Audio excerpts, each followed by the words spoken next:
പുതിയ സർക്കുലർ തള്ളിക്കളയുന്നതായി അൽമായ മുന്നേറ്റം. ജനാഭിമുഖ കുർബാനയെ ഔദ്യോഗികമായി പ്രഖ്യാപിക്കണമെന്നും അല്ലാത്തപക്ഷം മേജർ ആർച്ച് ബിഷപ്പ് സഭയ്ക്ക്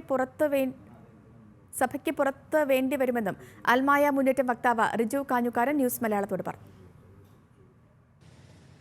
കഴിഞ്ഞ ദിവസം ചേർന്ന സിനഡിൽ ഒരു പൊതു തീരുമാനം വന്നിരിക്കുകയാണ്. ജൂലൈ 3 മുതൽ ഏതെങ്കിലും ഒരു കുർബാന ഏകീകൃത കുർബാന ആകണം എന്നുള്ളതാണ് തന്നെയാണ് ആ നിയമം. എന്തായാലും അത് നിങ്ങൾ അംഗീകരിക്കുന്നുണ്ടോ? അൽമായ മുന്നേറ്റം വാക്കാൽ പറഞ്ഞാൽ അത് അംഗീകരിക്കാൻ ഞങ്ങൾക്ക് ബുദ്ധിമുട്ടുണ്ട്. കാരണം നമ്മൾ ഈ പറയുന്ന കണ്ടീഷൻ അംഗീകരിക്കണമെങ്കിൽ ഞങ്ങൾ ചില കണ്ടീഷൻസ് അങ്ങോട്ട് വെച്ചിരുന്നു. ആ കണ്ടീഷൻസ് ഒന്നും ഈ സർക്കുലറിൽ വന്നിട്ടില്ല. ഏറ്റവും പ്രധാനമായി ഞങ്ങൾ പറഞ്ഞത്, ചർച്ചകൾക്ക് പോകുമ്പോൾ ഏറ്റവും ആദ്യമായി പറഞ്ഞത്, ഈ കണ്ടീഷൻസ് അംഗീകരിക്കണമെങ്കിൽ, ചർച്ചകൾ മുന്നോട്ട് പോകണമെങ്കിൽ ജൂൺ 9 സർക്കുലർ പിൻവലിക്കണമെന്നുള്ളതാണ് ആദ്യമായി പറഞ്ഞത്. ഈ സർക്കുലർ തുടങ്ങുന്നത് തന്നെ ജൂൺ 9 സർക്കുലർ പിൻവലിക്കുന്നില്ല എന്ന് പറഞ്ഞുകൊണ്ടാണ്. അപ്പോൾ തന്നെ ഞങ്ങളുടെ നിലപാടിനെതിരമായി സിനഡ് തീരുമാനമെടുത്തിരിക്കുന്നു. മറ്റൊന്ന്, എറണാകുളം അതിരൂപതയിൽ സീറോ മലബാർ സഭയിലും കത്തോലിക്ക സഭയിലും ശാശ്വതമായ ഒരു സമാധാനം ഉണ്ടാകണമെന്ന ആഗ്രഹത്തിലാണ് ചർച്ചകൾക്ക് മുൻകൈയെടുത്ത വൈദികരോടും മെത്രാന്മാരോടും ഞങ്ങൾ ഈ കാര്യങ്ങൾക്ക് മുന്നോട്ട് പോകാൻ അനുമതി കൊടുത്തത്. പക്ഷേ ഇതിൽ ശാശ്വതമായ ഒരു സംവിധാനം ഇതിൽ ഇവർ പറയുന്നില്ല.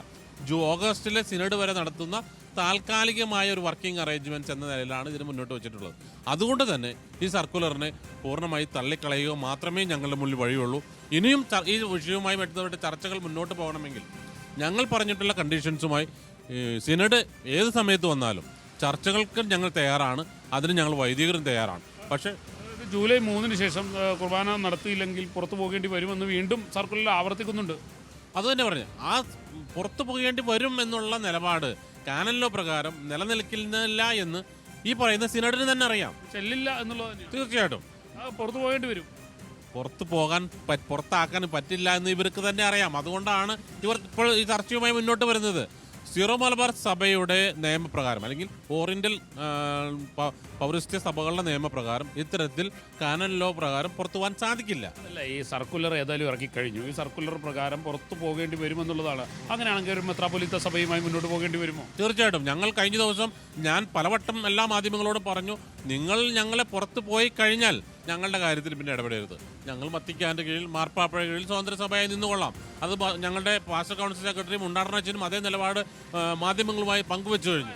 ജൂലൈ 3 ശേഷം പുറത്താക്കാൻ സഭയിലെ മേജർ ആർച്ച് ബിഷപ്പ് അടക്കം തീരുമാനിച്ചാൽ മേജർ ആർച്ച് ബിഷപ്പ് അടക്കമുള്ളവർ പുറത്തേക്ക് പോകേണ്ടി വരും എന്നുള്ളത് തന്നെയാണ്. തീർച്ചയായിട്ടും അവർ സീറോ മലബാർ സഭ എന്ന സംവിധാനവുമായി അവർക്ക് മുന്നോട്ട് പോകാം.